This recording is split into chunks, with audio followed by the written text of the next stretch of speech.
はいはい、ドスンとハズブロマーベルレジェンドゴーストライダーヘルサイクルセットの紹介。パケ裏を見ると、なんとゴーストライダーがみんな大好き金田ムーブをぶちかましている様がプリント。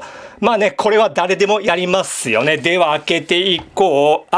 これね、コミックのカバーアート。これ確か横にファントムライダー、白いゴーストライダーいなかったっけな、この辺にね。まあどうでもいいか。よし、では開けていきましょう。よいしょ、出てこい。ジョニー・ブレイズと。ほほほ。やっぱセットものはワクワクしますね。このゴーストライダーね、頭部が心臓系ですよ、多分。よし、ではね、中身の方すべて取り出していく。はい、ではまずジョナサン・ブレイズ、スピリット・オブ・ベンジェンスことゴーストライダーから見ていこう。元バイクスタントマン、両親のいないジョニーにとっての養父であり恩人でありスタントマンの師匠でもあるクラッシュ・シンプソンを病から救うためメフィストという悪魔と契約。養父は回復したものの、その後なんやかんやあってザラソスという悪魔と融合しゴーストライダーとなる。スパイダーマンやウルヴァリンやアイアンマンほどではないにせよ、このゴーストライダーも結構レジェンド化に恵まれていて、今回は初期のゴーストライダーを再現したものとなっている。では過去に発売されたマーベルレジェンドのゴーストライダーたちと並べてみよう。左3つが今回と同じくジョニー・ブレイズのゴーストライダーで、一番右にあるのが2代目ゴーストライダーのダンケッチ。今回のジョニーの実の弟ですね。で、さっきにも言った通り、今回は初期のゴーストライダーということで、ライダースジャケットやパンツ部分を含め、全体的に筋肉が浮かび上がった有機的な造形になっている。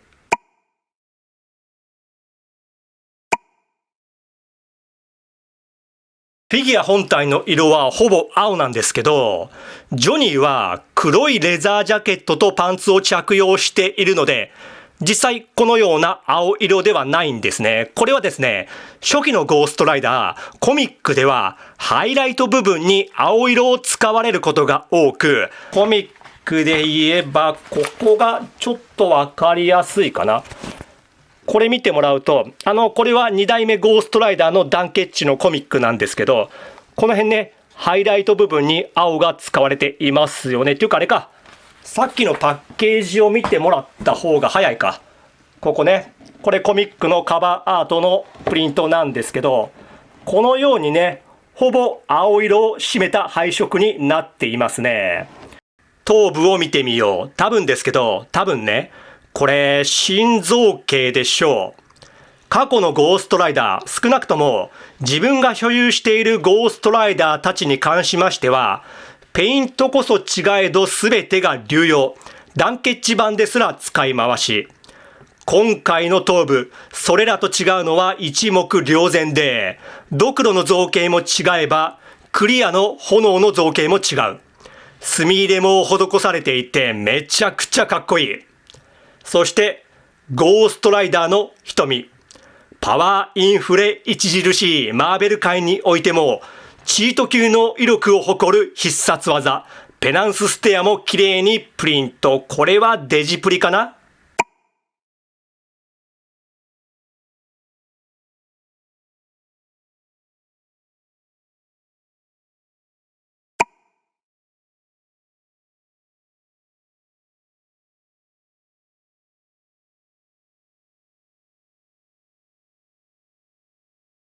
こちらは交換用ヘッドパーツ。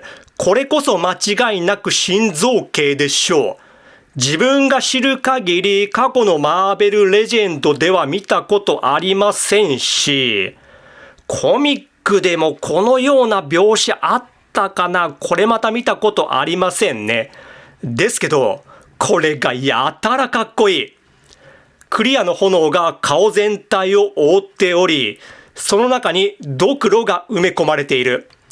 炎の造形が風を受けているのか全体的に後方に流れていて、後頭部の穂先も後ろになびいている。これヘルサイクルに乗った際、疾走感が出るようになっていますね。いや、素晴らしい。そんな頭部なんですけど、過去のマーベルレジェンドのゴーストライダーとのすげ替えはできませんね。頭部以外の付属品は、ヘルサイクルに取り付ける炎のエフェクトパーツが5つと、交換用ハンドパーツは、ハンドルの握り手が左右分と、開き手が左手のみ。そして、分動付きチェーンですね。そんな分動付きチェーン、過去のものと比べると今回のもの、チェーンの形状が違うように見えるんですけど、これどうなんでしょうかね。もしかしたら自分の保管の仕方で癖ついてしまったのかわかりませんけども、ちょっとチェーンの形状が違う気がしないでもない。ただ造形的には全く同じものですね。長さも同じ。クリアの炎の濃淡やチェーンの色こそ違えど、ほぼ同じものと思いますね。素体の方は肘及び膝の関節がピンレスなのを見ると、近年のものの流用かと思われる。なので、可動範囲は非常に広く、遊ぶのには全く問題ありませんね。ただ、顎に可動はありませんね。これ柔らかいので動くだけで、開いたり閉じたりすることはできない。過去のゴーストライダーはこれ顎関節あったんですけど、今回のはありませんね。これちょっと残念かな。では次にヘルサイクルを見ていこう。ゴーストライダーはバイクがなければ全てが始まらない。冒頭ヘルサイクルセットと言いましたが訂正しよう。ゴーストライダーとバイクは2個1。そんなバイク、マーベルレジェンダーなら見慣れたもので、過去に使われたものの流用です。左から行くと、ジョニー・ブレイズ版と、ローガン・ウルヴァリンですね、のセットのやつと、黒いのがパニッシャーとのセット。で、今回のやつと、並べると、カラーと付属しているものが違うだけで、その他各所は全く同じもの。なので、こちらのバイクにも今回のゴーストライダー乗せることができる。そして、こちらがダニエル・ケッチ版のバイクですね。並べてみると、こんな感じです。で、このダンゴーストライダーなんですけど、昨日も遊んだんですけどね、本当に素晴らしいアイテム。全く飽きが来ない。で、そんなダンバイクに付属するこの炎のエフェクトパーツなんですけど、今回のジョニーのバイクに取り付けれるかどうかやってみると、フロントタイヤはすんなり収まりますけど、リアの方がこのマフラーが干渉するのでちょっと収まり悪いですね。でも設置できなくはないか。今回のバイクで特徴的なところといえば全体的なカラー。まがまがしさを感じる赤色で、その赤も各部素材によって濃淡がついている。シートなんかはブラッドレッドといった色合い。タイヤはフロント及びリアにクリアパーツが用いられている。そして最も目に行くのがこのトライデント CC バー。さらにそこに頭蓋がぶっ刺さっているんですけど、個人的にこれがめちゃくちゃダサく見えるんですけど、他人の美的センスに難癖つけるのは愚の骨頂。本人がええと思とんのなら、何と言おうがそれが大正解。で、このドクロや CC バーは取り外し可能。ちなみに自分はね、乗り物に関しては、中間グレードのドノーマルで乗る派。車外パーツは好まない純正品信者。では、炎のエフェクトパーツを取り付けてヘルサイクルにライドオン。いやー、やっぱいいわ、ゴーストライダー。めっちゃかっこいいっすよね。今回この心臓系の頭部がいい味出していますね。かっこいい。もうこれ、ずっと見ていられる。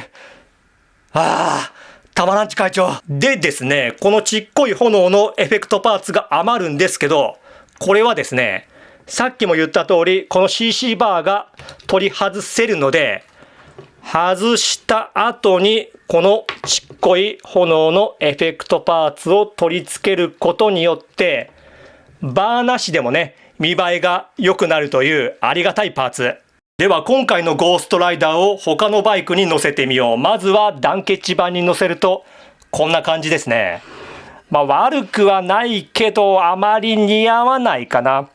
不思議ですね。やっぱダンバイクにはダンケッチが似合いますよね。ならばとジョニー・ブレイズのバイクに乗せてみる。やっぱいいですね。ジョニーにはクルーザーが似合いますよ。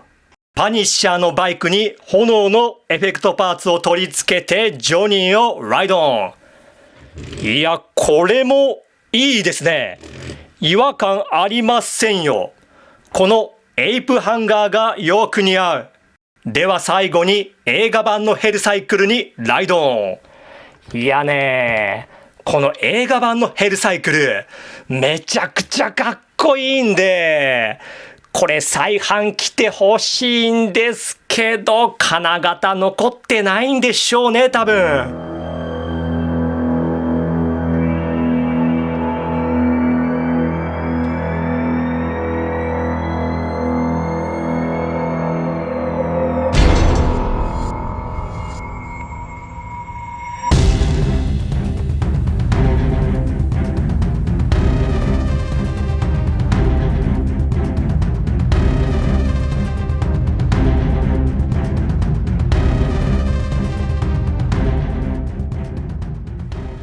はい、では終わります。今回も本当にありがとう。バイビー。